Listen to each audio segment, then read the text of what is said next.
What's up, y'all? So this is CORA Show. Beautiful Asherah, the story of beautiful Asherah and Pastor Freedom. Right now we are on series number 6, and it gets a little more interesting. I wonder if you guys got y'all popcorn, y'all ice cream, y'all tea, y'all wine. I don't know. It don't matter because it's about to get told any goddamn way. So we are now talking about do not detain the class while she's in a class. No, she didn't get mad because somebody asked this question. Your homegirl got pissed the fuck off. Period, boo. She didn't like this because the girl was up under her TikTok page. Ooh. Now, that was because they asked the question up under a status that she posted, which was the do not detain class during the banking class. Even though they changed it, this was the original picture. Ooh. After that, it was so much stuff going on, y'all. People was really getting really frustrated and upset. I mean, they were going like, it was a time where she's supposed to have did the CFPB for this guy. Now, the thing is with the guy, his name was Dante. I ain't gonna say his last name. But me and Dante had some words because, I was taking up for her. He was basically saying all he needed was a consultation. And he was one of the people from the BGC group. And so he needed a consultation because his credit card got cut off. And so I didn't know what he was trying to do. All I know is something about a CFPB. In my mind, right, he had a status that was basically stating that it's taken care of. So this is what he wrote in the group. So we thought it's a success. It's a receipt. But then it didn't get taken care of. And so he was trying to get in contact with her, and he wasn't trying to put the information in the group like we all do. We try to be secretive and we try to be respectful. And, we know that you got a lot going on. Anyway, so basically me and him had a little exchange of words. And As you can see, me and Dante had some words. And, it's her business, but I'm the admin and I'm taking up for her. As you can see, that's what I'm doing. But go ahead and just read through, scroll through, and read it for yourself. But I was one of y'all. I'm telling y'all, I was one of y'all. I was one of her minions. I was one of those people that was taken up for. She could do no wrong in my ass. But that's what happens when people go back and forth and they don't tell you the whole story. They make you look stupid as shit. And I looked as stupid as fuck. I'm just being honest. But let's go. I apologize to everybody. Dante, Janora, all of y'all, Brandon. I ain't never went off on Brandon. But I apologize to everybody because I talked about all of y'all. Like, we talked about you guys. We was laughing. But I didn't know what was really going on behind the scenes. Janora tried to tell me what was going on behind the scenes, but I really did not know. Now, this particular day, August 15th, is when everything really hit the fan. This lady named Janora got really upset with me and her, okay? But she really wasn't upset with me. She was really upset with her. I was being the pawn for Tamika. You know what I'm saying? So I'm in it too because, Tamika's supposed to be my sister. You know what I'm saying? So I'm like, okay, I'm ratting for her. But y'all just sit back and y'all go ahead and read this. You know what I'm saying? Now, I ain't gonna lie to y'all. The stuff that Gigi was saying, it was funny, okay? It was funny. But it shouldn't have been funny because people money was involved. But people and their jokes, y'all, I ain't gonna lie. Now I laugh at everything. It was funny.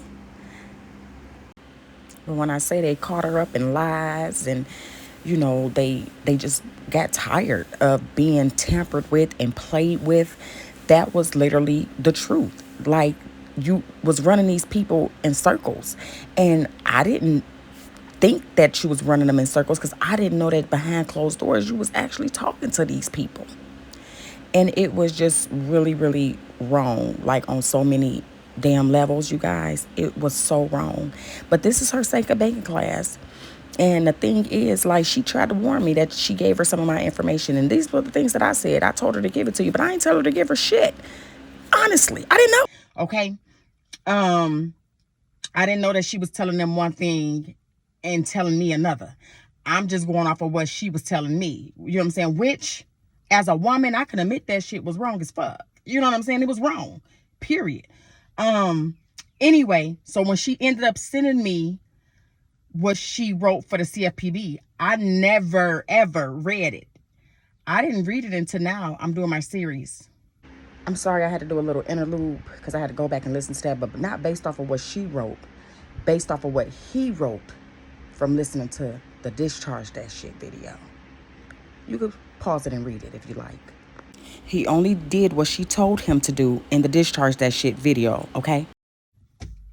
But we gonna talk about that in a second. Let's keep going to the do not detain. Do not detain. She started a little bit of money started coming in.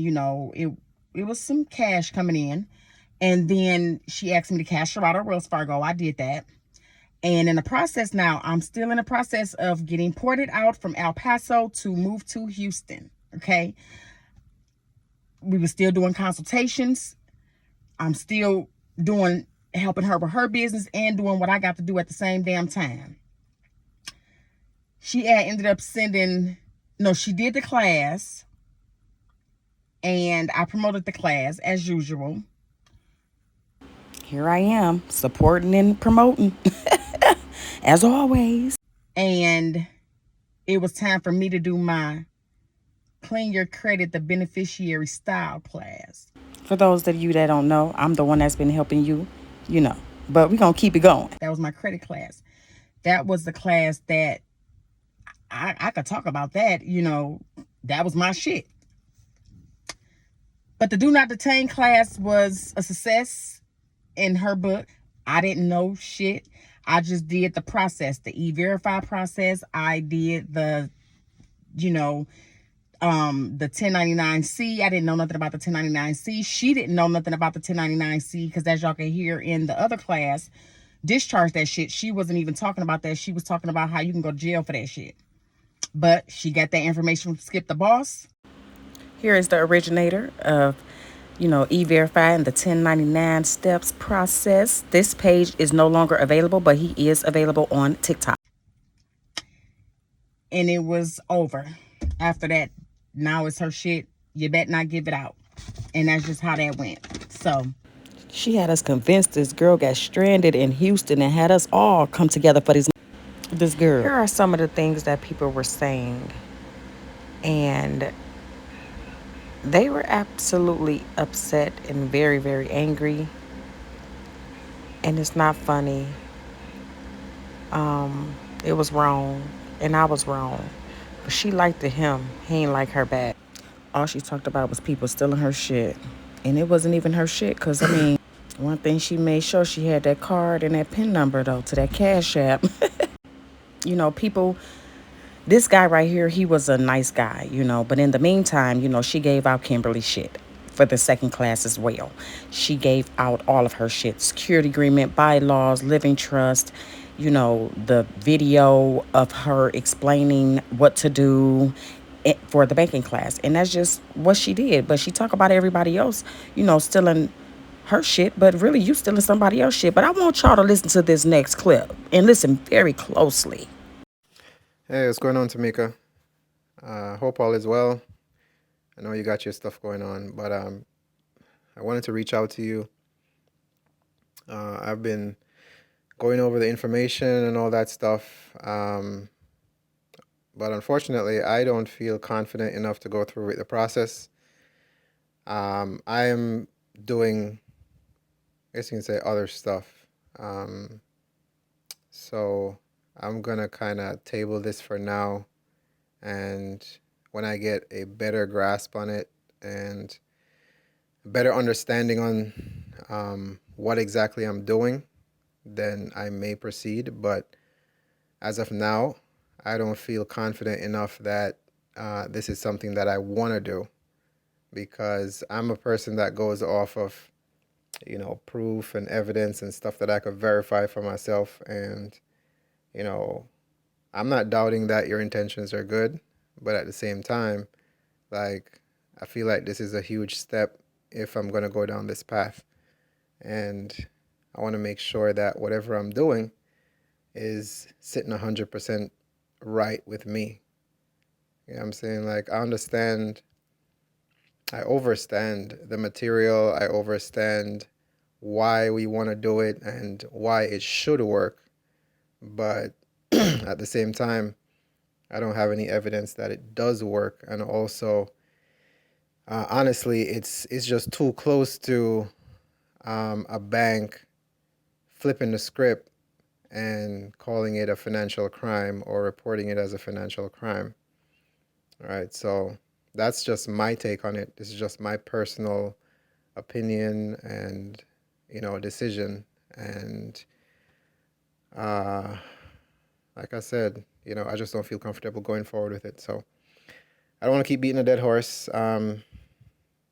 But I'm gonna be taking a different path to get stuff done, and maybe in the future we can reconvene. But as of now, like I said, with this process, I feel like I'm just gonna table it. So that's what I wanted to say. I'm gonna just send you a quick text back. I don't think it needs to be a long conversation, but that's it for me. Thank you.